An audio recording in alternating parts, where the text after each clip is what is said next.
He's providing info that only the killer would know. There's 2 teenagers on the ground, soaked in blood. She can still remember that voice just clear as day in her head. Yeah. But there's something else about these letters. Each one has this elaborate cipher.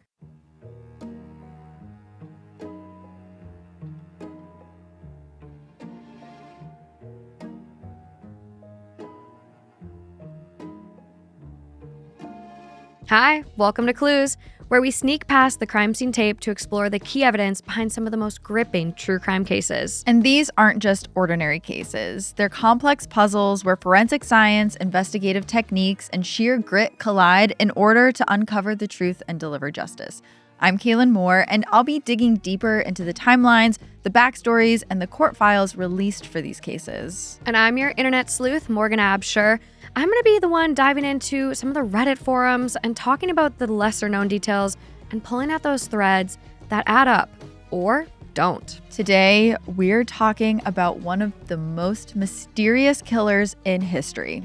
The Zodiac Killer. In the late 60s and early 70s, he terrified people all over the San Francisco Bay Area with a string of brutal murders. He struck without warning, he taunted the police with cryptic letters, strange symbols, and chilling promises, and then he vanished. Was the Zodiac a criminal mastermind? Or was he just a deluded narcissist hiding behind ciphers and shadows? Spoiler, I think it was the latter. To this day, no one knows who the Zodiac Killer was, and it continues to be the topic of heated speculation. And so we're taking a closer look at it. More on this case and the clues the Zodiac Killer left behind right after this quick break. What did you know about this case before diving into today? So this is one that I've always been interested in. I hadn't done a deep dive like we did to prepare for this episode, but growing up, I mean, Zodiac was one of my favorite movies. So I had just really known about the case through that film. Okay. I don't know. What about you? I knew nothing.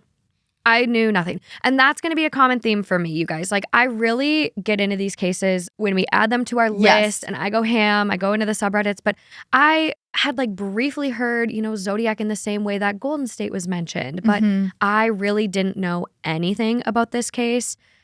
And I'm blown away. Like, I'm beyond ready to get into this because we've got our botched board here. Yeah.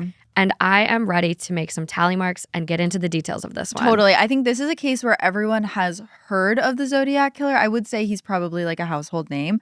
But getting deep into the research for this episode, there are so many misconceptions about this case. And there's so many conspiracies that I didn't realize. Yeah. I took the movie as like, oh, this is how the case happened. It gets some incredible details accurate. And then there's a lot that's inaccurate about that movie as well. So wow.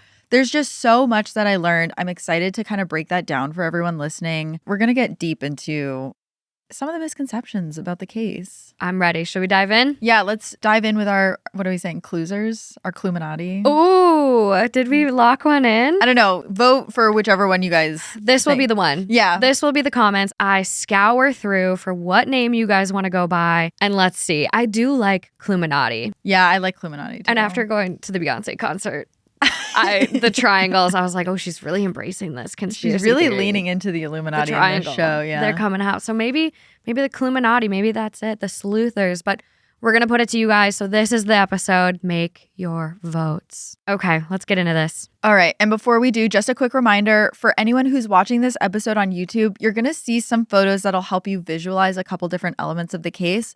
But if you're listening, don't worry, you're going to be able to see those same elements on our social media. That's at Clues Podcast on Instagram. And just follow us there anyways. Yeah. We're always in the comments. We're chit-chatting about stuff. We're chatty. We're responding back to you guys. Let's start by setting the scene a little bit. So it's the winter of 1968 up north in Vallejo, California. Doesn't really snow, but it gets really cold there still. It's a city in the Bay Area, about an hour's drive north of California. And it's a really quiet community. It's a great place for people looking to raise families. It's a safe environment. I think in the 1960s, there was something like one homicide every 7 years, like wow. a really safe place, to the point where people would look at you weird if you said you locked your doors at night. Like, you don't need to. But on December 20th, everyone in the area's in holiday spirit. And there's a Christmas concert that night. There's a 17-year-old boy named David Faraday, and he's really excited for it because he's going to ask his crush, 16-year-old Bettye Lou Jensen, out on a date. And David is a great kid. I mean, he's literally a Boy Scout. And so Betty's parents are totally comfortable letting her go to this event with him as long, this is what they say, she just has to be back home by 11 p.m. Totally normal curfew. Yeah, reasonable. So David has really big plans for this date. He's going to give Bettye his class ring. Back in the 60s, that was a huge deal. It basically says, I want to go steady with you. That's the cutest thing I've ever heard. I know. But it turns out that the Christmas concert was just a cover for this date. The two of them had totally different plans. They were going to go do something a little bit steamier. And instead of going to the concert, David actually drives them to this popular lover's lane in the area where they can get a little bit of privacy. And we know that that's where they chose to go because there's a sighting of the couple there. Sometime between 10:15 and 10:30 p.m., another car drives by and they see David inside the station wagon with Bettye. And then around 11 p.m., kind of the time that they're supposed to be home anyways, another driver drives by and they see that Betty's inside the car leaning her head against David's shoulder. Seems like it's going well, the date. But then about 10 minutes later, another woman drives past the car. And there's not many cars in the area. It's getting late. She's probably going home at that point. A bunch of the kids also had curfews, so they're gone. But this woman drives by and she sees David's station wagon is still there, except this time her headlights come around the corner, shine on the car, and there's two bodies on the ground. And there's blood everywhere. So she doesn't even stop. She floors it and she gets back into town and she flags down a patrol car around 11:19 p.m. So it's pretty fast that she's able to find a cop. Officers get to the scene immediately. And by the time they get there, the scene is horrible. There's two teenagers on the ground soaked in blood. David has blood all over his head. Betty's back is soaked. She's wearing this blue dress. There's just blood everywhere on it. She's also, what they can tell is she's 28 feet away from him, meaning at some point she probably tried to run and get away or maybe crawl to get to safety. But it seemed like with whatever happened, she wasn't dead right away. They can also see that in the station wagon back window, there's all these like spider web cracks. Whatever happened also hit the station wagon. David dies minutes after he reaches the hospital, but Bettye is declared dead at the scene. Eventually, officers learn kind of what they guessed when they got to the scene, but the two were killed by gunshot wounds. The question is, though, who fired the gun? I want you to get into this because there's a little bit more at the crime scene that's going to help them kind of figure out the answer to that question. Yeah, investigators get into this pretty quickly, and they learn that there was a 6-minute period where David and Bettye were the only people on Lover's Lane, and the shooting happened in that 6-minute window. So there were no eyewitnesses. Wow. The only small clue we really get is investigators can tell that the gunshots came from a .22 caliber rifle, but that is about it. There's no tire tracks, no footprints, nothing. And there's also not really anything about this crime scene to suggest a motive. There's no sign of robbery, no indication of sexual assault, and these were just two kids out at Lover's Lane and about to head home. I mean, it's mind-blowing to me. The best lead they have is that a suspicious white Chevy Impala was driving around the area that night. A few months go by, and with no new leads, police don't really have a place to start on this. It almost seems like this case is never going to get solved. That is, until 4 months later, when an eerily similar crime occurs. Yes, it's the 4th of July, 1969. There's this young woman in Vallejo. Her name's Darlene Ferrin, and she's getting ready to enjoy the holiday. She's 22 years old. She's married. She has this little baby girl at home. Darlene and her husband, Dean, are actually planning to celebrate the 4th with a few friends after his restaurant shift ends around midnight. But Dean asks her to pick up some fireworks before, and she says, sure, back in the day when you could buy fireworks in California. But Darlene has plans that evening. So she doesn't actually leave to go get the fireworks until about 11:30 p.m. She's kind of cutting it close to when his restaurant shift is going to end. And she asks the babysitter, hey, just stay a little bit longer. I'm going to be out. I just have to run this quick errand and then I'll be right back. At least that's what she says she's going to go do. She's actually going to go pick up a guy named Mike Mageau. Mike's 19 and he and Darlene are very good friends. A lot of people actually think that they're more than just good friends. And Darlene and Mike, they're not going to go pick up fireworks that night. Instead, they end up going to the parking lot of the Blue Rock Springs Golf Course, another Lover's Lane type area, only 2 miles from where David Faraday and Bettye Lou Jensen were killed. And the couple, sitting alone in the area. It's dark. There's no one else around. And all of a sudden, another car pulls up into the lot. And it's a big lot. A lot of kids come here to, it's a lover's lane. But this car pulls up right next to them. And that's kind of lover's lane faux pas. You give each other space when you're there. Yeah, we all have one of those areas where we grew up. Mine is Skyline Parkway in Duluth. There's rules. You don't park next to another car. You don't peer in other cars. Like, you're trying to make out. There's guidelines. It's known that you give each other privacy. So It is so weird when this car pulls up right next to them. And like the two of them start wondering, is this a peeping Tom? Is this a cop? They actually sit there for a few minutes, not really knowing what to do. Like, should they confront this person? Because what if it is a cop? Could they get in trouble? I mean, she's married, so she really doesn't want anyone to find out about this. Yeah. Is it her husband? There's all these questions being asked. You don't know when there's headlights blasting in your car, it's dark and you can't see in the other car. I've had someone do this to me where me and a high school boyfriend were making out in the backseat of the car. They pulled up right behind us, turned their brights on, and didn't move.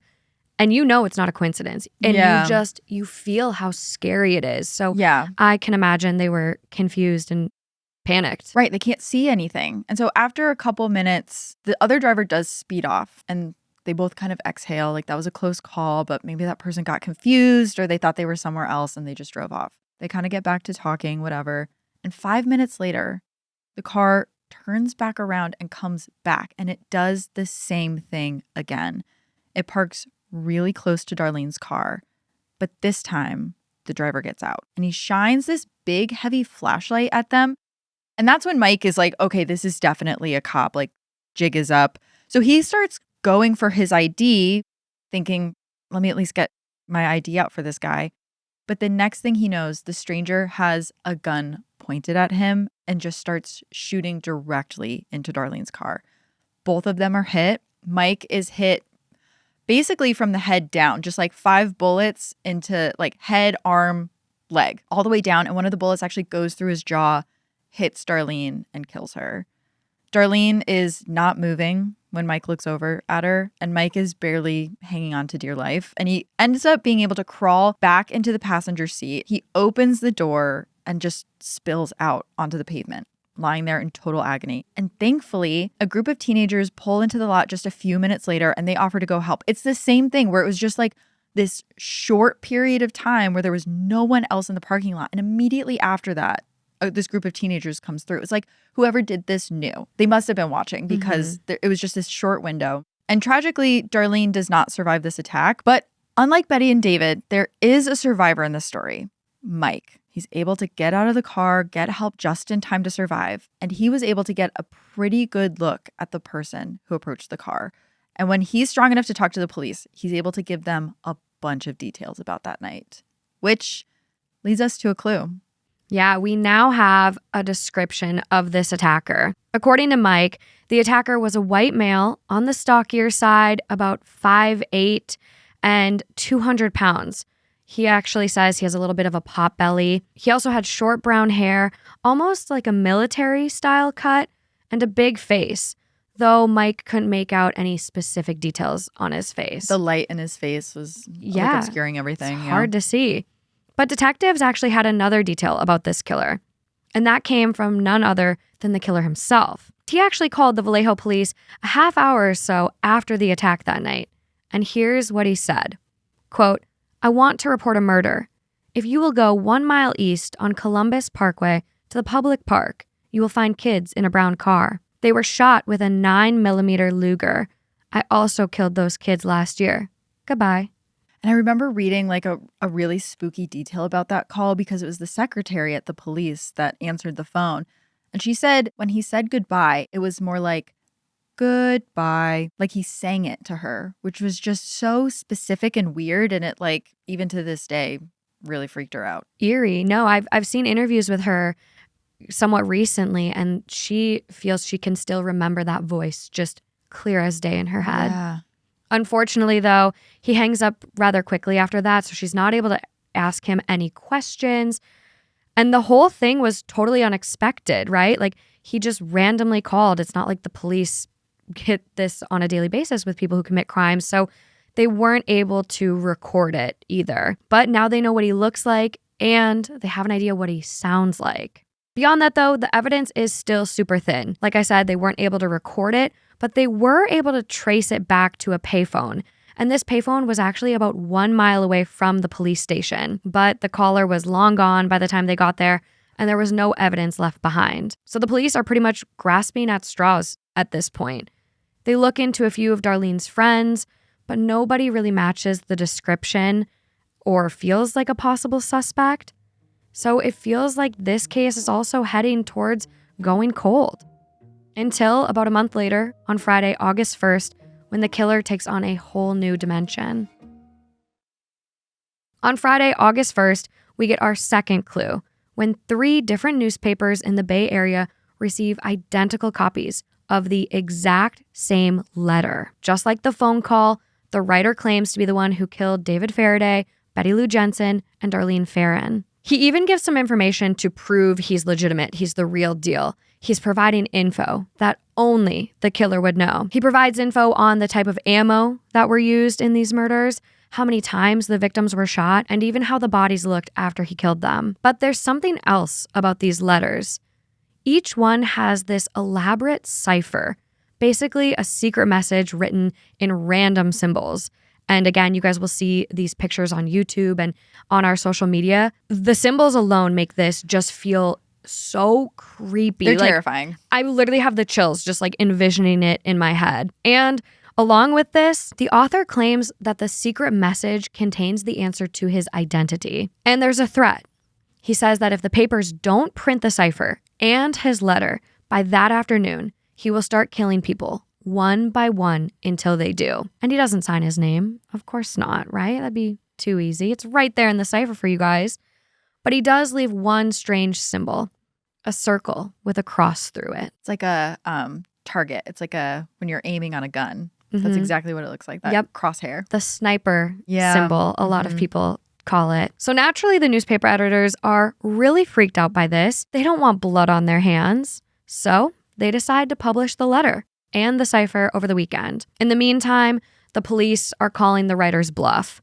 They publicly announce that they don't think the real killer wrote this letter. And they basically say, if it's really you, prove it. Which, a little risky, guys. Prove it. That could mean a lot of things. They hope that he writes them another letter with more info. But to me, that's a taunt. Like, prove it. Yeah. You hope that this person wouldn't take it as, oh, well, prove it, I'll kill more people. Well, here's the thing. We talked about this with Golden State Killer, too. Like, the serial killers are paying attention. They're reading the news. They're reading, like, what the cops are saying. And they are responding to those threats and those insults. Like, it's not really someone you want to taunt. No. And luckily for them, there's no response. There's no other murders that are linked to the killer that weekend. So it seems maybe he is satisfied with the fact that the newspaper published these letters. But at the same time, the mission to decode this cipher, this major clue, is on. The authorities have some of the best code breakers working on the Zodiac cipher. I'm talking people from the NSA, CIA, Naval Intelligence, the best and brightest, you would think. They spend about a week trying to crack this cipher, but it's not actually any of those organizations that decode it. It's actually a married couple named Donald and Bettye Harden, who happened to see the puzzle in their local newspaper. That is just so wild to me. Like, that part of the story always gets me, that it was not the government that was able to crack this. It was no military that could crack this. It was a history teacher and his wife. A history teacher and his wife. Big organizations, best and brightest, got a week. They cracked this in 2 days. Bettye was actually the one to make the breakthrough, which is pretty badass considering she's just a puzzle nerd with no formal training. How did the government not try to hire her after that is what I'm wondering. I mean, recruit them both. Like, yeah. Don actually, I saw on one source, he just loved doing puzzles and like did it throughout college. Yeah. So it's like they cracked this and you don't bring them on in some regard then? Okay. Seems like missed opportunity there. Yeah. But here's what Don and Bettye determine the message says. Quote, I like killing people because it is so much fun. It is more fun than killing wild game in the forest because man is the most dangerous animal of all. To kill something gives me the most thrilling experience. It is even better than getting your rocks off with a girl. The best part of it is that when I die, I will be reborn in paradise, and they I have killed will become my slaves. I will not give you my name because you will try to slow me down or stop my collecting of slaves for the afterlife." This was then followed by a line of indecipherable gibberish. Yeah, there's two things that are interesting about this cipher. Also, the first thing being that, like, when the cops asked the couple how they solved it, they were like, oh, each symbol corresponds to a letter, which doesn't feel that hard. But I don't understand how NSA was not able to crack that. But outside of that, so there's this indecipherable gibberish at the bottom, but everything else spells out something. There's like this line, and they don't know if you rearrange the letters, if it'll spell something out, but they kind of start getting a sense that it might be his name or like a clue as to who this person is. So they kind of keep it in their back pocket, but they're not able to make sense of this gibberish. I mean, the stuff that they do decipher is creepy enough to put everyone in a tailspin. Yeah. Yeah, and while they're not able to decipher that last line, they got enough that they think they know that they're like, okay, this is bad, this is creepy, we need to get this to the authorities.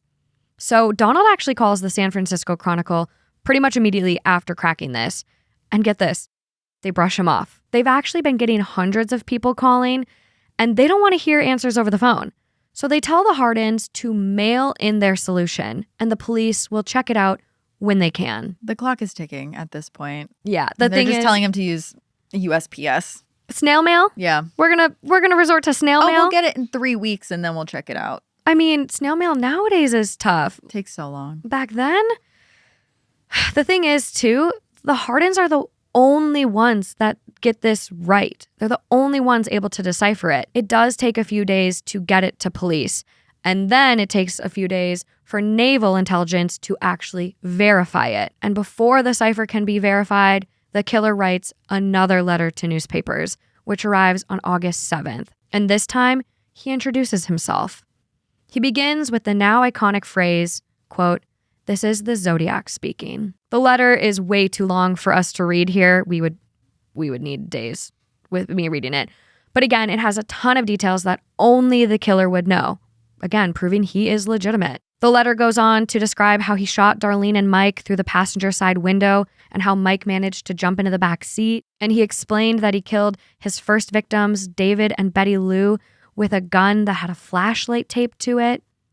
5 days later, on August 12th, is when the Harden solution finally gets published in the paper too. And it becomes clear to the public that the Zodiac Killer is extremely dangerous. And this is made even clearer when a month and a half later, he strikes again. Yeah, this did not slow him down at all. If anything, I feel like the fact that it took so long to decipher the cipher kind of like juiced him up and made him feel like he was invincible. Because on September 27th, 1969, Cecilia and Shephard and her friend Bryan Hartnell were hanging out at Lake Berryessa. It's this really beautiful spot in Napa Valley. It's 35 miles north of Vallejo. And the two of them had recently finished their second year of university at Pacific Union College. But Cecilia decided to transfer somewhere else, so they were having basically a final goodbye. Bryan suggested that they go have a picnic at Lake Berryessa. They get there around 4 p.m. They find this really perfect spot. It's like on this little peninsula that juts out into the water. Water's all around them. And it's really quiet, but it's also close to their car. Like they're not very far from the road. They hang out there for a couple hours. They don't really see anyone else. It's kind of just them. But then as they're talking, Cecilia notices someone in the distance, a guy. He's heavyset, he's stocky. She can tell he has brown hair. And she ends up saying something to Bryan about it because it kind of freaks her out. But Bryan is looking at her. The guy's behind him. He just brushes her off. I mean, a lot of people come to this area. It's gorgeous. But then she's watching the guy because she's nervous, and he dips behind a tree. And she tells Bryan that. She's like, well, he just went and he's hiding behind a tree now. And Bryan's like, no, that confirmed what I thought. It's probably someone looking for a bathroom. There's no bathrooms here. He's probably just taken a leak behind the tree. And then all of a sudden, Cecilia's eyes go really wide and she starts full on panicking because when the man steps out from behind the tree, as he's approaching them, he takes a hood and covers his face. It's this black executioner style hood. And it sort of has this bib on the bottom of it that has a symbol, and it's a circle with crosshairs through it. Also, Cecilia shouts, "He's got a gun." The man approaches the couple and he tells Bryan and Cecilia that he's a criminal on the run and he needs to use their car to get to Mexico. They start cooperating, hoping that he's just going to take their money and their keys and then totally be on his way. And Bryan, at this time, is actually really chatty with the man. He's trying to stay calm. He's also trying to see if he can help the man in any way. He tells the man that he has no money, but he's actually a pre-law student. So maybe there's something he can do. If you're a criminal on the run, maybe there's something I can do for you. I can help you get to Mexico. He also asks this masked figure if there's bullets in his gun because he had heard that most criminals don't actually load their weapons, and he was curious. And the man opens the gun and shows that, like, it is fully loaded. He's not messing around. Wow. And at this point, the stranger tells the couple that he's going to tie them up, and they let him because really what else can they do at this point? Bryan had heard that when you're being robbed, you shouldn't resist or things could get a lot worse, and he doesn't want himself or Cecilia to get hurt.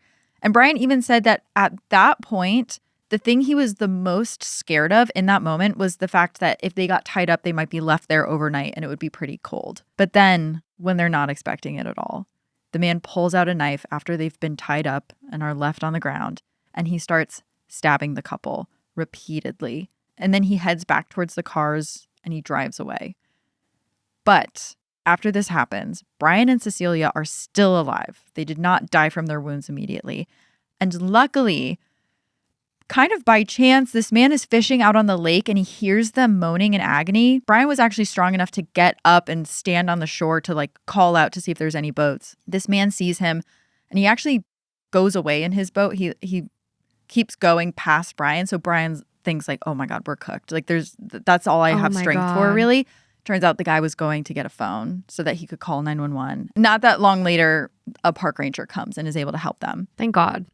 And I'm not sure if any of you have seen the movie Zodiac by David Fincher, but Bryan would later on in an interview say that the scene in the movie of the stabbing is exactly how it happened. He said that he couldn't script it better himself. Like, that movie does not exaggerate any parts of the murders. So if you are interested in seeing exactly how it went down, you can watch that scene in the movie because it's like pretty much an identical recreation of it. Yeah, I pulled it up on YouTube to see after I was reviewing the script and you left that note, and I was blown away by how real it feels. I mean, the first time I watched it, I had to turn it off. That is one of the most stressful scenes in a movie I've ever watched. I cannot imagine living through that. And then also rewatching the movie, which is what he did. It's just insane. Like, the way that they're staring at each other. They're at like this impasse, and Bryan's trying to talk to him. Can I help you? And it's also I'm sunny. A pre-law. It's the middle of the day. You would never expect it. Most beautiful day. And the look of this hood, this executioner style hood, it does look medieval, and it is just eerie. Yeah, it's wild. And as first responders get to the scene and they start helping Bryan and Cecilia, the Napa police actually get a phone call from the Zodiac Killer. He says that he wants to report a murder. No, he says, a double murder. And he gives Bryan and Cecilia's location plus the model of their car. So there's no doubt that this is legit. Once again, he's giving the police details that only the killer would know. It is definitely him. But after he admits to the attack, he just goes quiet. And the cop that's listening to the phone call can actually hear that the phone was dropped and whoever was on the phone just walked away. And it gives them this idea that maybe they can trace this phone call because somewhere in Napa, there's got to be a payphone, telephone that is off the hook. So a journalist who actually was listening to the police scanner heard that on the scanner and is like, I'm out. I can try to go find this phone. And he just starts driving around looking at all of the payphones. Oh my God, and chills. He finally finds one and he's walking up to it shouting, can you hear me? Can you hear me? Because the police were still on the phone. And that's how they figured out which payphone the Zodiac was calling from. I didn't hear that. Wow. Yeah. But again, they get there and he's long gone. It helped them identify, again, he was at a payphone really close by, but he's totally gone. Wow.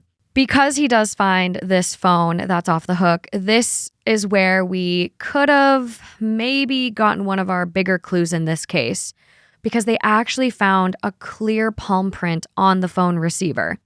The print was actually still wet when investigators found it, which that fact, like how fresh that was. Yeah, because I would think, okay, a palm print on a payphone, I mean, 100 people probably used it a day. All the time. So how would we know if it's really his? Still wet. But it was wet. Interesting. Yeah, which makes these investigators assume it had to have been left by the killer. It's that fresh, hanging off the hook. But this is where I see sources kind of conflict a bit on the information. There's one source that says the print wasn't given enough time to dry and it was actually then ruined in the lifting process. Another says it just never produced any matches. So unclear if we have this print or not, but if it was ruined in the lifting process, this adds our first tally to the botch list. Yeah, we're today. keeping track this time. Today we are keeping all the score little a little bits. bit. There's number one for us, friends. But investigators do have several clues left at this scene, though. They were able to find boot prints, tire tracks, and they were actually able to get 4 different descriptions of a suspect and his vehicle from other people that may have seen him that day. The killer actually left a message written on the couple's car with a black marker pen. It read, quote, Vallejo, 12-20-68. comma 7-4-69, and then it had September 27th 69 6:30 by knife, and it had the same distinctive symbol that the killer had written on his letters, the same symbol Cecilia and Bryan noted on their attacker's hooded mask, a circle with a cross through it. So it was all the dates of the murders that had happened, All and the then his dates. symbol. That's so horrifying. He wanted to make it crystal clear. Yeah. These are mine. These are mine. Yeah. These are mine. Laying claim over them. And so I want to point out another element that kind of is making this guy so mysterious at this point. So we've kind of talked about this before with Golden State Killer, but serial killers tend to have a consistent killing method. Strangulation, shooting, poisoning, coming into your house and eating your food and killing the couple in a bed, which is kind of what the Golden State Killer was doing. But the Zodiac is killing people now in different ways. David Faraday, Bettye Lou Jensen, it was a rifle. Darlene, Ferrin, Mike Mageau, it was a point-blank pistol with different ammo. He knew that the ammos were different.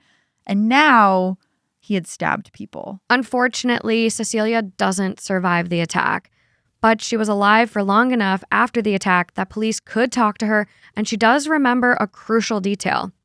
She saw what he looked like before he put that hood on, and she describes him as being a white guy with brown hair, probably taller than 5'10", and overweight. However, the cop never relays that Cecilia saw his face because he didn't think it would be important. And that's on Botched. Mark it. Number 2 on the tally. Bryan does luckily recover from this attack, and he is able to give a detailed description of their attacker and what happened. And like I said, the police do learn a lot from the crime scene. They know that the Zodiac parked right behind Bryan's car, so they're able to take a plaster of those tire tracks they found. They can't really tell what kind of car it is, but they know that the treads are really worn down, which could help in identifying it later. I also saw some details that the car had different tires from the front and the back, which could make it then only a few models. And again, they did have a few eyewitnesses that saw someone suspicious. There were actually 3 girls that observed a man in a light-colored car watching them multiple times. Wow, I don't think I knew that. Yeah, it was really, really eerie. Every time they'd look up, they'd make eye contact with him. So multiple people saw a suspicious person there. And so they are able to get a color and kind of have a better understanding of what the car looks like based on all of this information. They also find very distinctive footprints by Bryan's car leading to and from the crime scene, and they don't match Cecilia or Bryan's. They actually discover that they're a 10.5 sized military boot, and by the depth of how far the boot sunk in, they're able to estimate that the killer weighs about 220 pounds. That's interesting that they're able to do it that way because they can, see imprint. how heavy the person was to imprint that deep into the dirt. Science, baby. Wow. Science. They didn't have much of it back then. They didn't have much, but they had that. And in the aftermath of this attack, the police do talk to a few potential suspects, but nobody is sounding alarm bells for them. So it seems, again, like the Zodiac is slipping away, but only a few weeks go by before he claims another victim. So before we dive into the next part of the story, I want to point out an element that is making the Zodiac Killer really mysterious to police. It's something that's like making it increasingly difficult to solve this case. And that's the fact that typically serial killers will have a consistent killing method. We talked about this with Golden State Killer. You knew when it was a Golden State crime. He was very similar in the way that he was addressing all these like crime scenes. Yeah, that MO. Yeah, sometimes it's strangulation, shooting, poisoning. But in each instance, Zodiac is doing these murders in different ways. So the first one, David Faraday, Bettye Lou Jensen, that person, the Zodiac used a rifle. The attack on Darlene and Mike, it was point blank pistol shots. And then it was a stabbing with Cecilia and Bryan. He stabbed the people on the beach. But one thing that is similar about all of these cases is that they're couples. The police at least have that to go off of. Like maybe he does have an MO. Maybe that's part of his psyche, right? Like he doesn't like couples or something about people in love that really offends him. But the next time he commits a crime, he doesn't go for a couple. On the night of October 11th, 1969, a guy named Paul Stine was driving a cab around San Francisco. He's a 29-year-old student working towards his PhD at San Francisco State. So he spends his nights and weekends driving a cab, just trying to make a little extra money. And that evening, Paul's in the city's theater district and he's just picking up people as they get out of shows. But at 9:40 p.m., he gets a call from dispatch. Someone else needs a ride. And on his way to the pickup spot, he gets stuck in a little bit of traffic. And while his cab is stopped, there's actually a man that approaches him and asks for a lift. Paul figures, might as well, especially this is probably just going to be a quick ride. I can get it, maybe go grab the other person. But the man has Paul stop on a quiet street before they reach his destination, between a couple of trees. And then the man pulls out a gun. And without any warning, he shoots Paul in the head and kills him instantly. But as this is happening, there's actually a group of teenagers in the house across the street, and they happen to be peering out of the window at this exact moment, and they watch all of this happen. They call the police. They describe the suspect over the phone as a large white male wearing a dark jacket. Something gets crossed along the way. There's a wire that gets crossed at some point. And when the officer taking the report puts out the call, he actually tells them to look out for a black man. Within 2 minutes, a pair of officers arrive on the scene. Mark it, it's botched. And wait till you hear this, because within 2 minutes, these officers arrive in the area. 2 officers get to the scene. They see a husky white male walking away from them, kind of in like a dark area, because where the murder took place, there's actually streetlights everywhere. But walking away from the crime scene, they see in the shadows, there's this husky white guy, and they actually stop him and they talk to him. They want to know if this guy's seen anything suspicious. They have no idea that they are almost certainly face to face with the Zodiac Killer. Also, at this point, this is a huge story in California. I mean, think about it. Like the Ciphers had been in the papers. People are starting to lock their doors at night. People are terrified of the Zodiac. These cops probably came into contact with him and let him go. By the time the correct description goes out, that it was a husky white guy, it's not a black guy that they're looking for, that man is gone without a trace. They have no idea which direction he went. Yeah, I don't need to say it. You saw me add the tally if you're watching on YouTube. Botched column gets another mark. So shortly after that happens, San Francisco homicide detective Dave Toschi and his partner Bill Armstrong, they arrive on the scene. And they assume immediately that this is probably a cab robbery gone wrong. I mean, everything about the crime scene kind of points to that. And as they look at the crime scene, they see that the victim's wallet and keys are missing. But when forensic experts from the crime lab get there a few minutes later, they actually find some very strange things about the scene that suggest otherwise. And that brings us to the bloody prints found on the outside of the cab, likely belonging to the killer. Now, this is long before the day of automated print matching, so if investigators wanted to find a match, it would have had to have been done manually and with visually inspecting each print laid on top of each other. Can you imagine how tedious that is? No. Like trying to find fingerprints that match and going through thousands. I can't. Yeah, no. That's a lot. How were they even cataloged? And that only worked if they were cataloged, if those prints were on file already.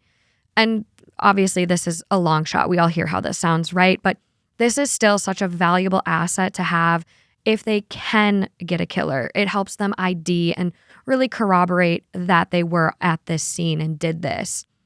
And I will say there's some conflicting sources that I saw.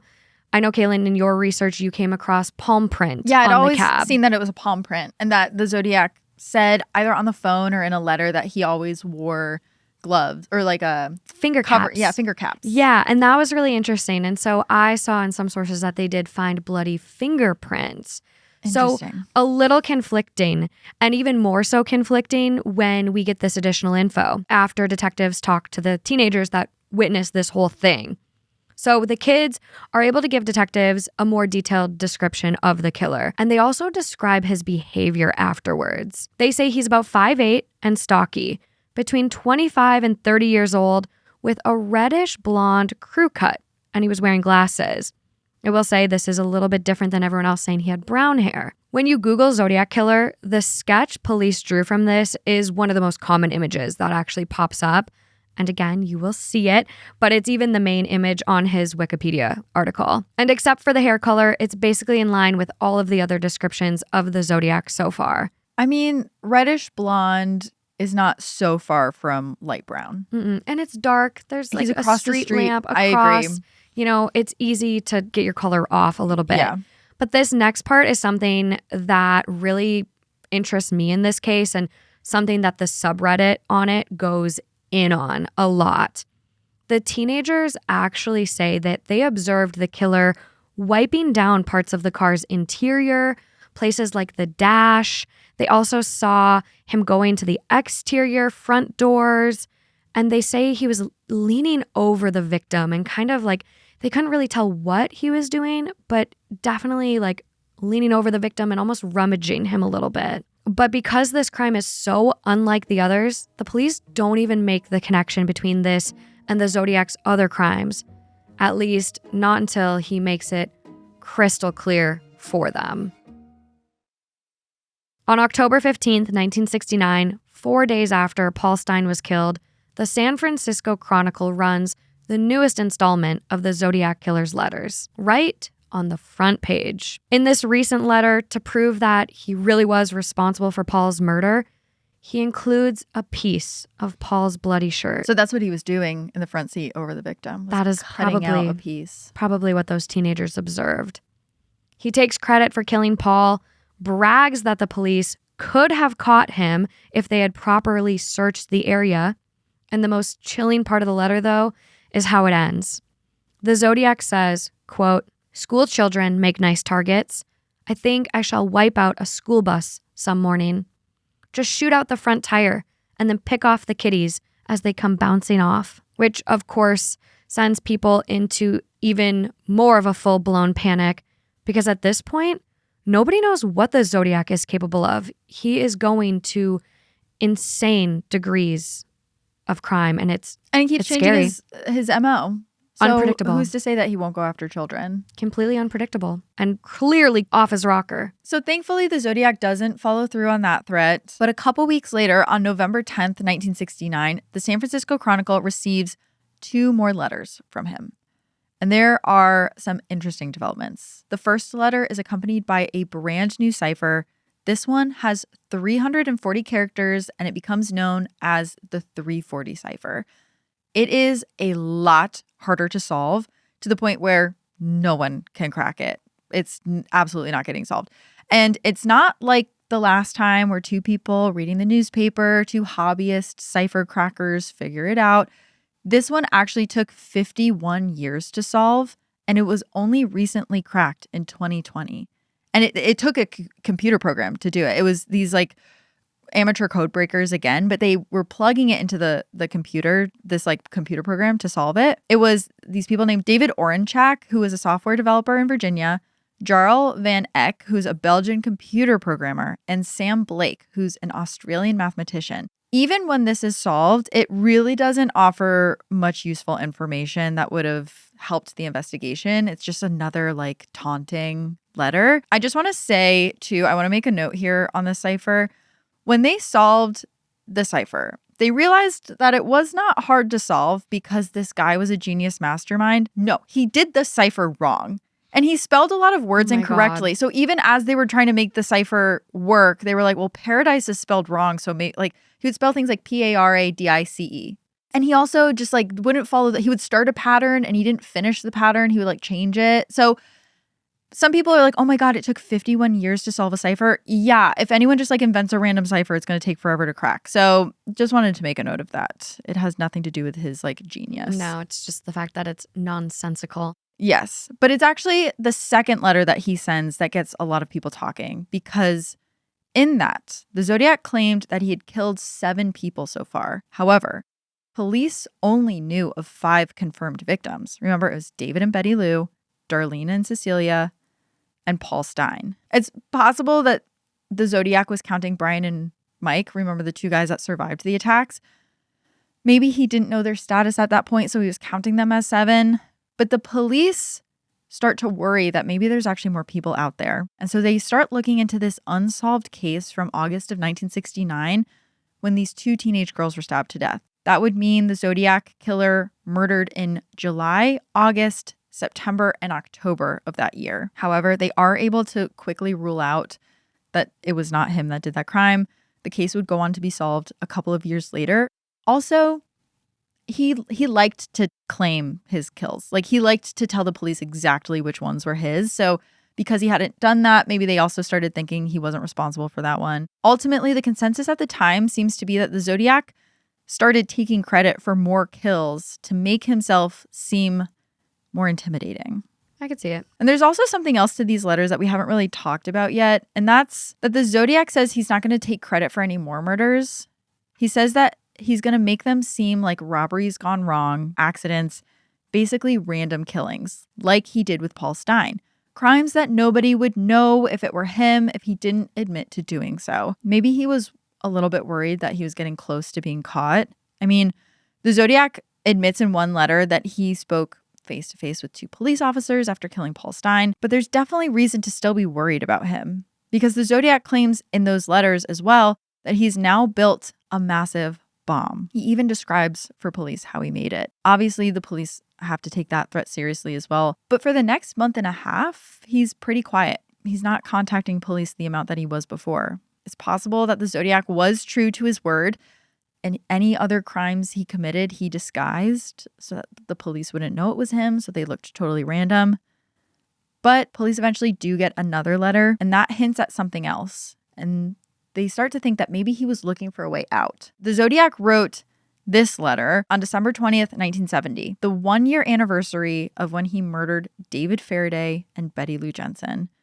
And instead of sending it to a newspaper, he mails it to a lawyer named Melvin Belli. The way the story goes is Melvin received a call one day. He was actually out on vacation, but his housekeeper picked up. And it was the Zodiac Killer talking about how it was his birthday. And he had to kill again because it was his birthday. And this call came in like December or January. But that call was, if you watch the Zodiac movie too, like there's a lot of emphasis that's placed on that call happening, that it must have been the Zodiac and we must know his birthday now because that's when he called and he said it was his birthday. Okay. That call was traced to a mental institution. That call was not from the Zodiac. Wow. Yeah.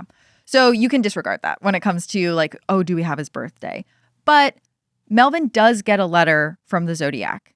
And this letter is strange because it has a little bit of a different tone. Melvin actually was pretty vocal about wanting to represent him if he ever turned himself in. And so when he gets this letter, the Zodiac is not bragging about murders like he was doing in every other letter. He's actually asking for Melvin's help. He says that he's struggling to keep his compulsions in check and he's afraid that he's going to lose control. And Melvin is willing to engage in this, so he reaches out to the Zodiac through the press, basically telling him like, hey, name the time and the place and I'll be there. But the Zodiac doesn't take Melvin up on this.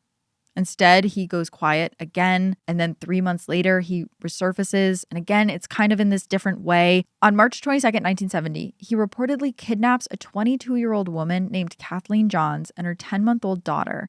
Kathleen, who was 7 months pregnant at the time, was making a 500-mile road trip to a Bay Area city called Petaluma, and she's going there to visit her sick mother. Around midnight, Kathleen was driving down a quiet 2-lane highway when a driver kind of pulls up behind her and starts flashing his lights at her. He pulls up in his light-colored sedan next to her, and he yells that her right rear wheel is wobbling. Kathleen has young kids in the car. She's pregnant, so she's like, oh, okay, like, let me pull over. And the man parks behind her, and he offers to help fix her tire. she's kind of weirded out, but also like that's a very nice thing to do. So she's like, thank you, lets him do it. Kathleen gets back in her car and she pulls off of the side of the road back onto the freeway. And as she does so, her car starts immediately wobbling. And next thing she knows, the entire wheel pops off of the car. So clearly this man was not trying to fix the car. He was probably unscrewing the wheel from the vehicle. Yeah, he created the problem entirely. Kathleen doesn't necessarily think that this is suspicious, though. They both pull over again and he's like, oh, looks like it was worse than I thought it was. Let me take you to a gas station up the road. And so she agrees. She also has no other option. What is she going to do? It's a middle of the night. She's just on this like empty road. And she's got a little one and 7 months pregnant. Yeah. So she takes her daughter out of the car. She ends up climbing into his passenger seat and she just puts her baby on her lap. And they're driving. They're like not really chit-chatting. He's got this weird aura about him. And Kathleen watches through her window as they drive straight past a gas station. He doesn't even attempt to stop. For the next several hours, this man just drives them around aimlessly. He doesn't really say much to her other than how he's going to kill her and her daughter. At one point, the abductor goes a wrong way onto a highway ramp, and that's when Kathleen really sees an opportunity to try and escape. He ends up stopping the car so that he can back up and get onto the freeway again, and she jumps out with her daughter. She ends up hiding in a nearby vineyard. She says that the guy climbs out of the car and starts looking for her with a big flashlight, but he eventually runs away when a passing truck stops and is trying to figure out what's going on. The trucker then helps Kathleen flag down a female motorist because she tells him she's not getting back in the car with a man. She just is like so freaked out at this point. And this woman that they flag down ends up taking Kathleen to a police station in a small town called Patterson. She starts telling the police officer on duty what happened, and she sees a wanted poster on the wall, and she starts screaming, "That's him, that's him." The officer turns around, trying to figure out who she's talking about, and it's a drawing of the Zodiac Killer. Because remember, it's a huge story. Like every police station had a picture of him in their office. Yeah, it's plastered everywhere. It's plastered everywhere, and she sees it, and she's like, "That's the guy." Officers rush out to where she says she left her car. It's somewhere along Highway 132, about an hour and a half away. They're trying to see if there's any other evidence in the area. And get this, they find her car burnt to a crisp. Someone had like covered it in gasoline and set it on fire. And they start wondering if the Zodiac went back to the car to get rid of it and make sure that there was no trace of evidence. Because, I mean, remember, there was a palm print found on Paul Stine's car. Yeah. Maybe he was paranoid that he left a fingerprint behind and he was like, let me just torch the whole thing. Not taking any chances anymore. Yeah. Now, I will say some people think Kathleen wasn't actually abducted by the Zodiac Killer, but by someone else. Or maybe she made up the whole thing entirely. And I always err on the side of believing the victim. Like Kathleen was clearly traumatized by this event. But I do want to get into some of the theories that I saw. So some of the skeptics actually point to the original police report, which has no mentioning of him threatening to kill Kathleen or her daughter. It just says he was, quote, quite friendly with her, did not make any advances towards her or threats towards her, and when asked if he was going to stop, he would merely elude the question and start talking about something else. They also point out a specific detail, that Kathleen said she escaped into a vineyard, but the only vineyards in the area were close to where she originally stopped her car, which made people speculate that maybe she made this up and just assumed there were more vineyards around where she hopped out. Some theorized that it was an elaborate insurance scheme to get money for her car, or that she was looking for publicity in some way. But that begs the question, why would a pregnant woman with a 10-month-old baby go through all that trouble for an insurance scheme to get attention as she's on her way to take care of her sick mom? Yeah, right. I don't think she made it up. I mean, if you read the actual police report, the very next line talks about her being extremely frightened. So I'm not sure how you jump from he was so pleasant to she was really frightened. It seems confusing for me. And this is such a niche note for anyone in the medical field. And if you've used the program Epic to document your medical notes, you kind of have these dot phrases that you just habitually will type in a patient's chart.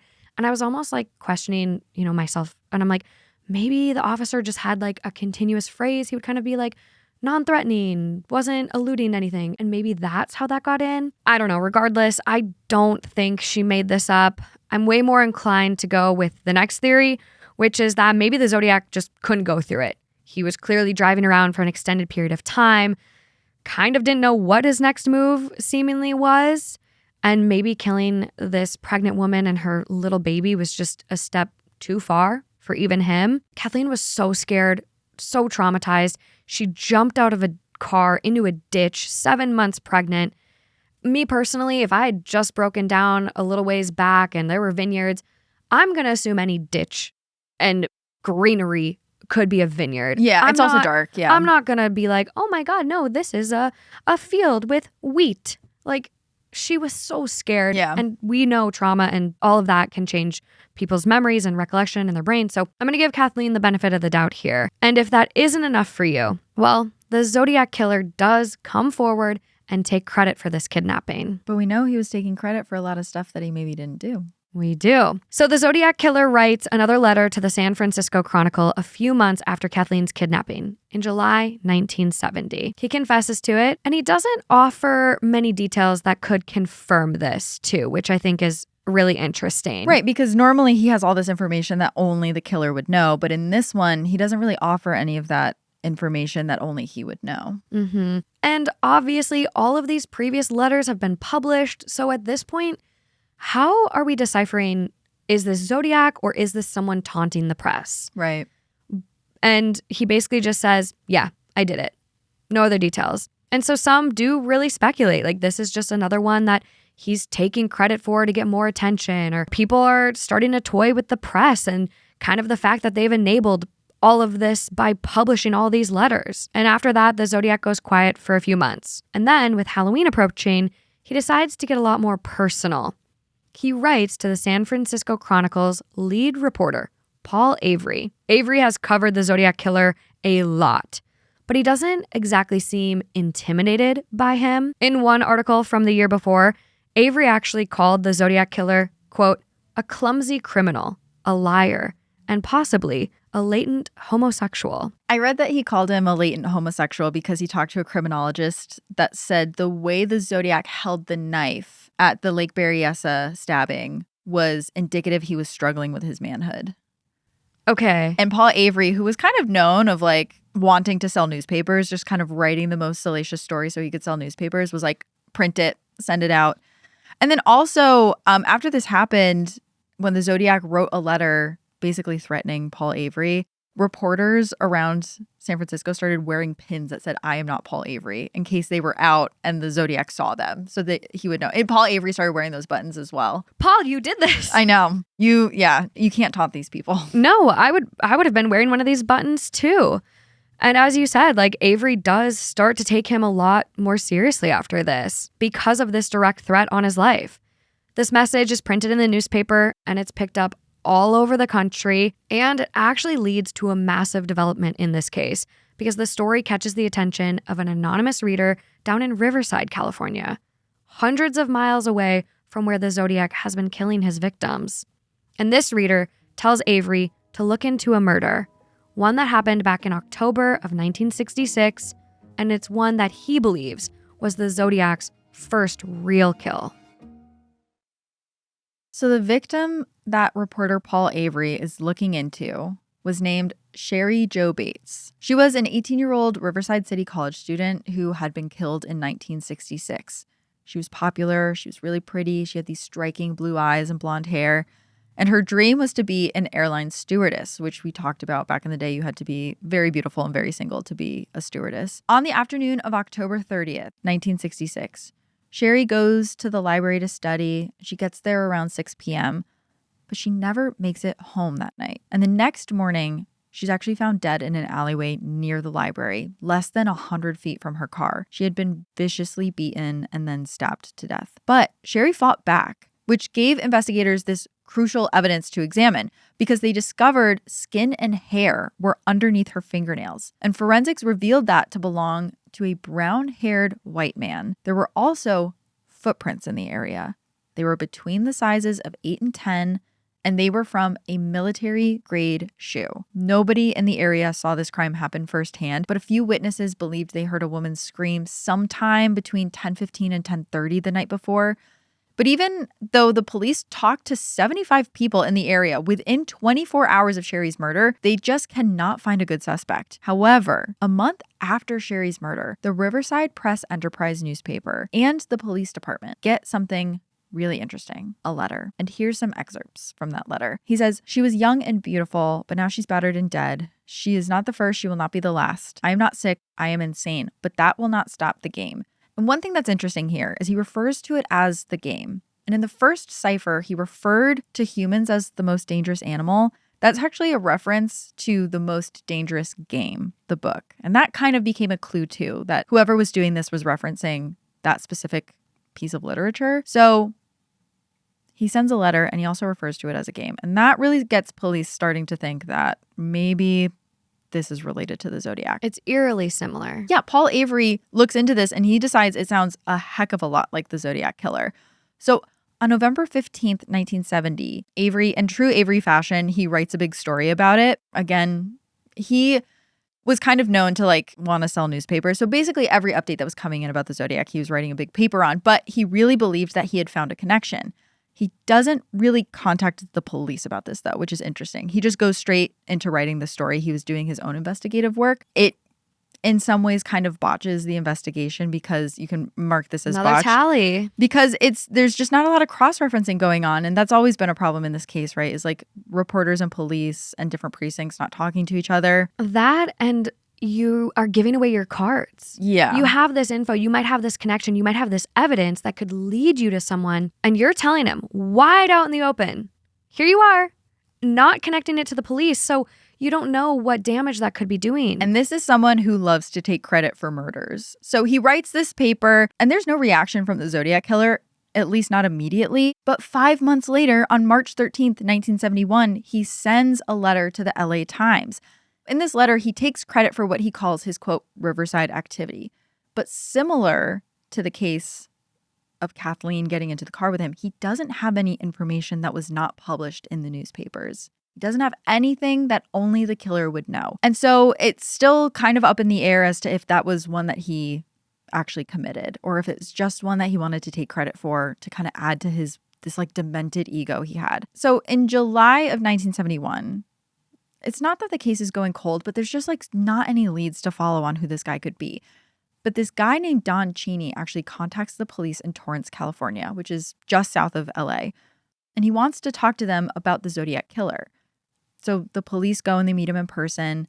And he tells them he's pretty sure he knows who it is. And that's how we finally get a name in this investigation. He says the man's name is Arthur Leigh Allen. So who is Arthur Leigh Allen? Well, according to Don, he first met Arthur back in 1962 through Arthur's younger brother, Ron. Don and Ron went to Cal Poly Pomona in Southern California together. And Arthur, who's about 29 at that time, hangs out with them a lot. They like to have beers and go hunting together.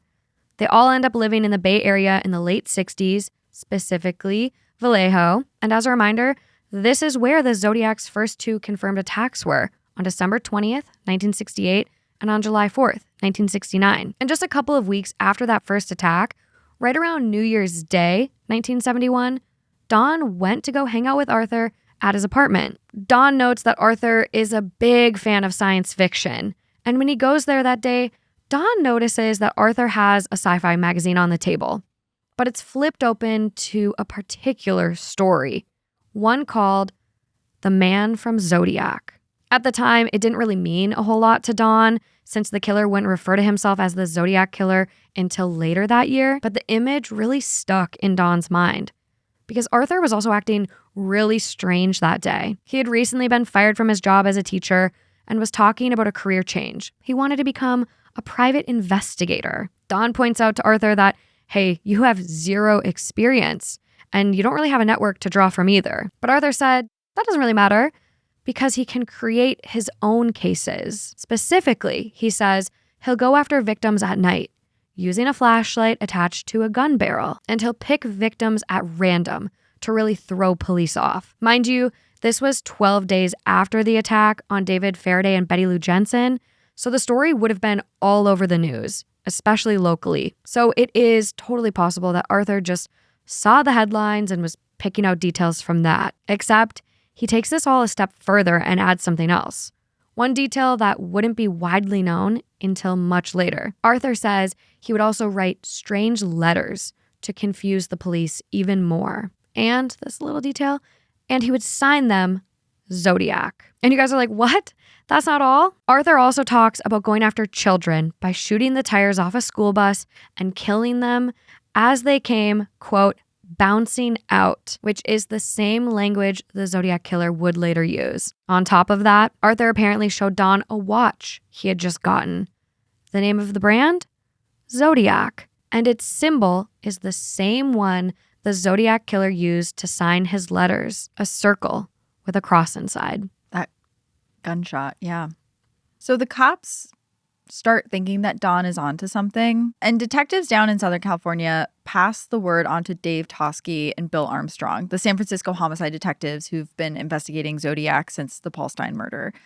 They agree that Arthur Leigh Allen is definitely worth looking into. Turns out he's working as a chemist at an oil refinery in the Bay Area.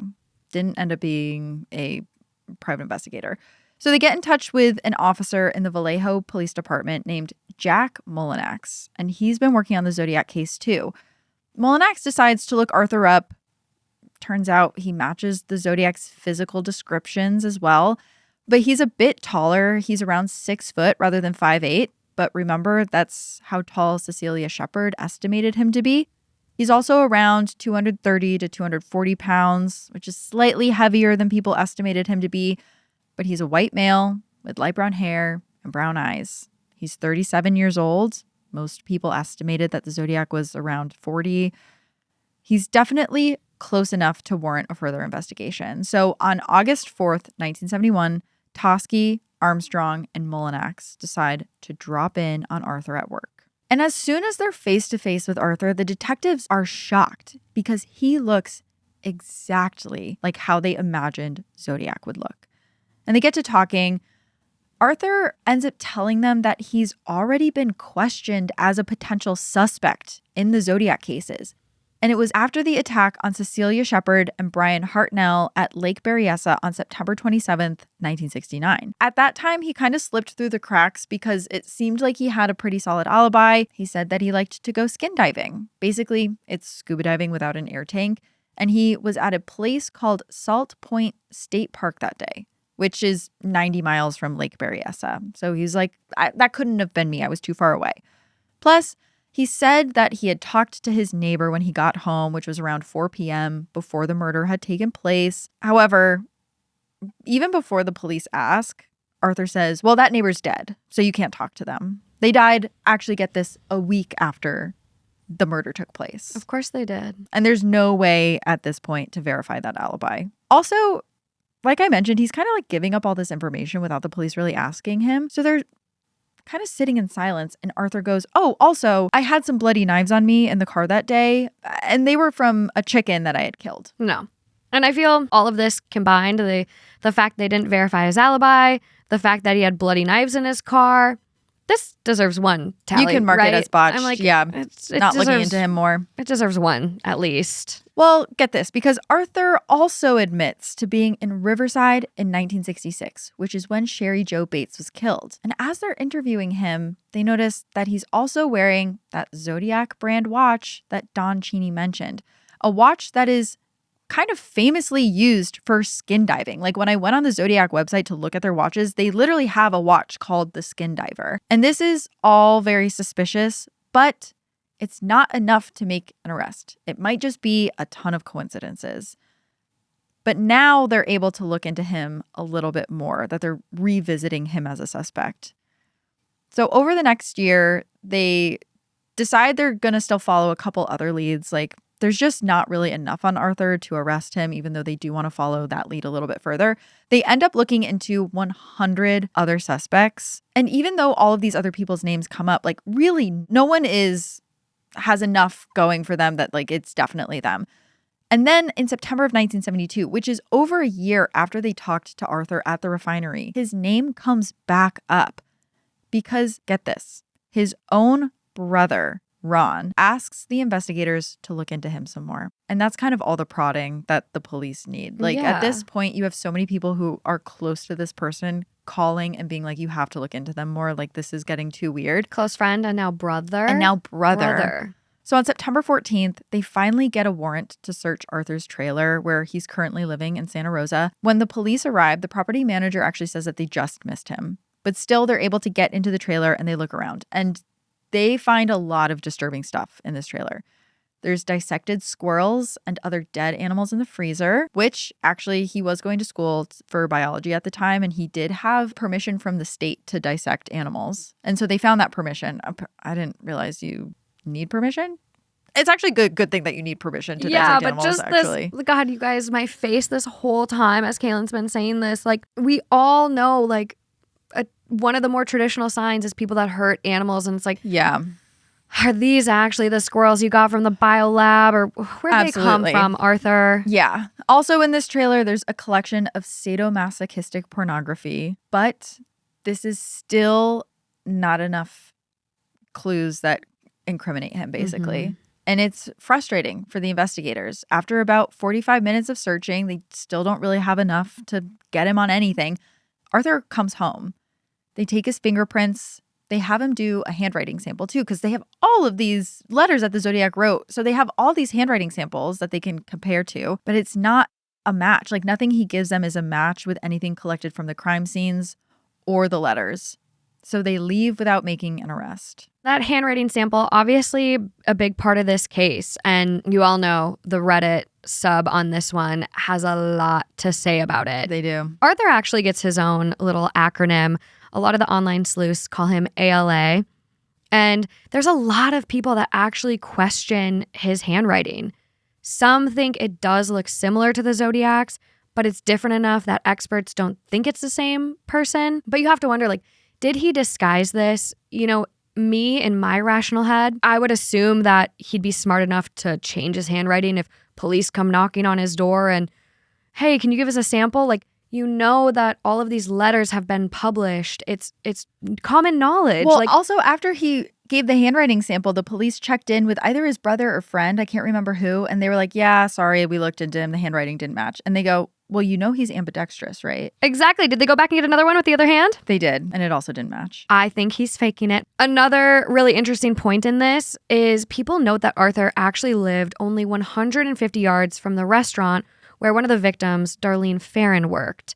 So they kind of draw that connection. However, a lot of people don't think he was the Zodiac, and they point to the reason they think this because he didn't commit any violent crimes. And I'm using air quotes, right? Because everyone's definition of violent might be a little different. And there is credible evidence that Arthur actually did inappropriately touch Don Chaney's daughter during a camping trip in 1967. And Arthur was later convicted as a pedophile when he was arrested in 1974 for molesting a young boy. And he was sent to prison for 3 years. Yeah, one thing to mention too is he was fired from multiple jobs for being inappropriate with young girls. And maybe because it was the 70s, I really don't know. But the times he was fired from jobs, they never filed police reports. They quietly fired him. They thought he just had a problem, and no one thought to contact the police to let them know, like, this man is a threat. Yeah, and if we think back to Lake Berryessa, the suspect, the person of interest that day, was seen parked nearby those 3 girls outside just watching them, and then went after a couple. Like, there's just some eerie connections here that kind of make you feel like it's more than just a coincidence. And of note, after 1974, there were no confirmed Zodiac letters. There were also no murders linked to the Zodiac during that time either. I will say here, the police have basically said all of the suspects they had are bad, but Arthur Leigh Allen is the least bad of all the suspects, which is why that's the one that we chose to cover today. There's other suspects we could get into, but the more research I did, there's just not really enough that connects anyone to these crimes. There's a lot of theories on this. Some point to the journalist. Some point to people. Oh, I have a whole conspiracy theory. Yeah, there's so many. And if you really want to get into that rabbit hole, the subreddit is a great place to start. You know, there's a theory. Someone said that this is on a Generation Y podcast where they interviewed someone who said for some of the murders that the Zodiac claimed to have done, police were actually looking into other suspects. But once they heard that the Zodiac Killer, you know, the letters were coming in and the ciphers, they stopped pursuing the suspects that they thought, and they just started trying to link it to the Zodiac because it was a huge story. And remember, they're trying to sell papers. It's really becoming this big sensationalized thing in a way that it didn't need to become. And that's just, some people think it was like making police want it to be the Zodiac, or journalists wanting all these crimes to be connected to the Zodiac. So they were trying to find ways to connect him to things. And we know that he liked to claim murders that he didn't necessarily do. So there's one theory I read that he maybe only did 1 or 2 of the crimes and then just took credit for a bunch of the other ones. Because at the end of the day, he took credit for 37 murders. Mm-hmm. And we have maybe 5 that he really did. Yeah, and I would be very curious too, within this time frame, how many letters overall these newspapers got. Because there were a lot. He was so, I don't want to say needy, but he contacted the papers and the reporters so much to the point where they had to stop publishing the letters because it was just becoming too much. And there are still 2 ciphers out there that have not been decoded. Hey, so one of you in the Cluminati. No, you got what it takes. Yeah, literally, Cluminati. Feed that into ChatGPT and tell me if you get a hit, because like there has to be some way to solve this at this point. There's too much AI out there. Can you imagine if someone in our community cracked this? Please. Whew, okay. Please. After all this time, decades have gone by, it's still unsolved. We're not really any closer to solving this than we had been at the time that these murders were happening. Except in 2002, there was this new piece of evidence that offered a real chance to ID the Zodiac. And that kind of brings us to the last clue, if you want to get into that. Yeah.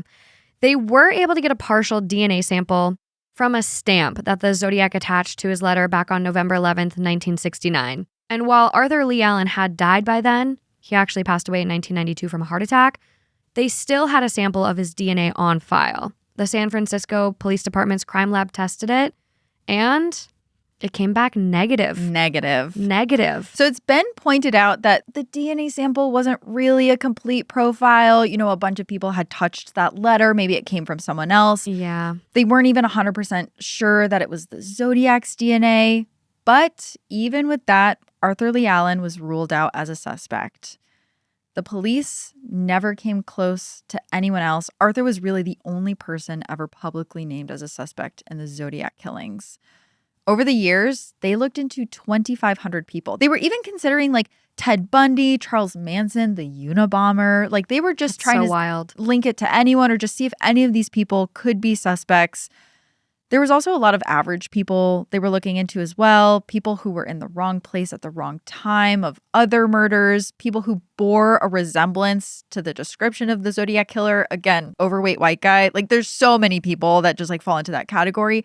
And none of those went anywhere. There was no one that even came close that had any connections to any of these crimes. No, unfortunately they didn't. And something the subreddit talks about quite a bit is, will this case ever be solved? Well, it really seems like the subreddit is kind of in the boat that I'm in, which is kind of the boat that guy that runs the Zodiac website that like collects all the information, like everything is there. Like he also feels this way too, which is there's really no suspects. If you feel like you know who did this, even if you think it's Arthur Leigh Allen, you're probably wrong. Mm-hmm. That he's just not a good of enough suspect. Yeah. And that's what I believe. Yeah. I don't necessarily think it was him. I don't know where And I know you disagree with me on that. But I think he is one of those people where the shoe is probably the closest fit. I would have been very curious if they ever found boots that were similar in his house. But, you know, we only have a few things to go off of if we are trying to solve this today.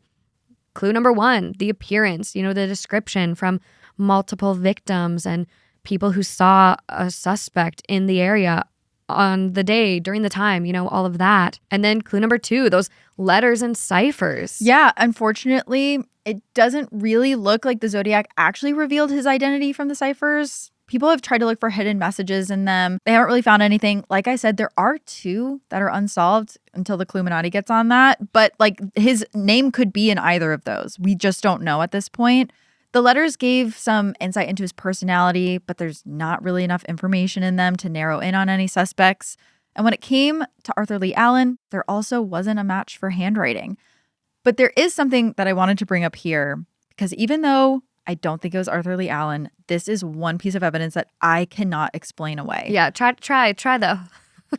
Try to explain this one. I'm going to try to, but I'm going to fail. So remember we were talking about that indecipherable gibberish at the end of one of the letters. It was just at the end of one of the ciphers. It was a string of letters that did not make any sense. Mm-hmm. Well, someone eventually was doing, what's it called when you write out the letters and you try to find different words? Like you try to make a sentence out of the jumbled letters. Oh my gosh, they do it on Survivor all the time. I don't know what it's called. What they found was when you rearranged the letters from that indecipherable gibberish, it spelled out Robert Emmett the hippie. Now, no one named Robert Emmett was ever considered a suspect, but they did find someone named Robert Emmett that Arthur Leigh Allen knew. And it was his rival in high school. And he was part of the counterculture movement. He was a hippie. And that is the one piece that I can't explain away. Is that something that he cheekily wrote in to be like, oh, it's my rival. Like, you should look at this guy as a way to plant it or to torment that person. Mm-hmm. I just don't. Put it on him. I don't know how that gets written on the cipher. I know. It is very, very interesting, especially because I believe that was from one of the early letters. It was the first one. Before he was ever considered a suspect. So to have that tie to his past, such a deep connection. Yeah. That is the one that does lead me to believe it could be him. And the fact that after he went to prison, letters stopped. There were no other killings tied to the Zodiac. Yep. So it's just an interesting connection. We do have another piece of evidence that could be used. You know, there's the prints that were found on Paul Stine's cab. For me, it's hard to think it belonged to anyone but the Zodiac Killer. Granted, you know, Paul was a cab driver. A lot of people getting in and out. It seems like the bloody prints would obviously belong to whoever did this. Yeah. Didn't someone also say like maybe a paramedic like touched it when he leaned over to get into the cab? Like there's maybe other people that could have touched that day, but I know that they were fingerprinting when the letters would come in. They would fingerprint all of the detectives and all the journalists to make sure that they were ruled out. Yeah. So maybe they also did that with the paramedics. I'm not sure. You never know. And I mean, we have a few botched tallies. That could be another one if that's the case. We don't know with that. Yeah. And then there's clue number 4, which is the DNA sample, which is really the thing that would get him if we are able to. Like this is the one that would really prove it. Yeah. It got Golden State somewhat recently. Absolutely. I hope they are able to get a good enough sample and maybe get a genealogy hit eventually. I know. It was a partial sample, one that rules out Arthur Leigh Allen, but I don't know. There's just so much that goes into the sample. Was it really the Zodiacs? Can they do enough with it if it was a partial sample from 50 years ago? But maybe it's going to be like the Golden State Killer where it's just someone that uploads their DNA and they're able to build that family tree and figure it out. As we know, though, the laws are changing. So yes, we will see. Although the investigation isn't active currently, the Zodiac Killer case is still open in several jurisdictions across the Bay Area. And as we've mentioned, there are a ton of online communities that are still diving into this evidence. So while there isn't an official Zodiac Killer tip line, if you do have information, if you feel like someone in your family was up to no good, a deathbed confession, if you overhear something, if you're a nurse and someone says something weird on their deathbed, you can actually call the Vallejo Police Department's anonymous tip line at 800-488-9383. And you can submit information. There's countless message boards that also are taking information. But that is all we have for you guys today. It is time to wrap up this case file. To this day, the Zodiac remains one of the most chilling unsolved crimes. From the seemingly random attacks, the taunting letters, the mysterious ciphers, 2 of which we're waiting on you guys to help solve. There is still so much we don't know. How many victims did he really have? What did he do? Who was he? Sadly, these are questions that may never get answered, leaving the Zodiac Killer's identity shrouded in darkness forever. Throughout the years, the Zodiac is often referred to as a super genius. I just don't think that's the case. Was he a chess master who created a brilliant cipher that took 51 years to solve? Or did he make the cipher wrong and spell a bunch of basic words incorrectly? Was he always one step ahead of the police? Or did he benefit from the fact that police were making a bunch of rookie mistakes, like our botched board says, and also didn't have access to modern technology like DNA? Sure, he outsmarted the cops, but the bar was pretty low back then.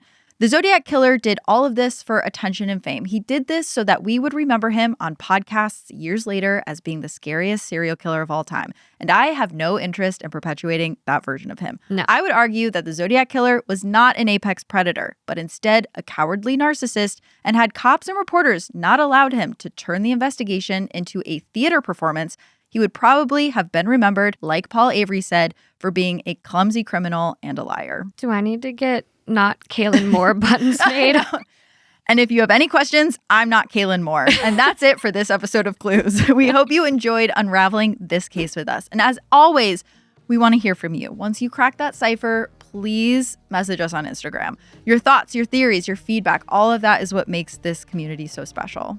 Again, at Crime House, we really value your support. So share those thoughts on social media. We want to see you guys in the comments, and we want to see your reviews. Remember to rate us and follow Clues to help others discover our show. And if you're hungry for even more content, we've got you covered. For more exclusive content, monthly bonus episodes, early access, and ad-free listening, join our Crime House Plus community on Apple Podcasts. We'll be back next week with another case to unravel. Until then, I'm not Paul Avery. She's not Paul Avery. Stay curious, keep searching, and we will see you next time on Clues. Bye. Bye.